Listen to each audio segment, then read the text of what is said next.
How hungry do you want to be? This is short ribs braised in a red wine sauce with mushrooms. I've got this over polenta, but pasta or mashed potatoes are perfect too. Decadent short ribs are browned on all sides in a large pot or Dutch oven.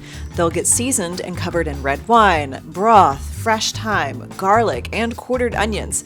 They all get nestled in together, so cozy, I just want to jump in myself. Bring to a boil, reduce the heat, and simmer for about 2 hours.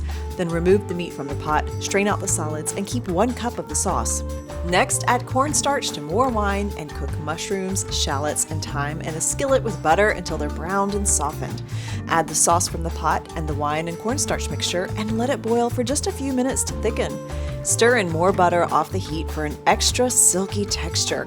Plate your short ribs and cover it with that decadent sauce. Get all this and more with delicious, nutritious beef.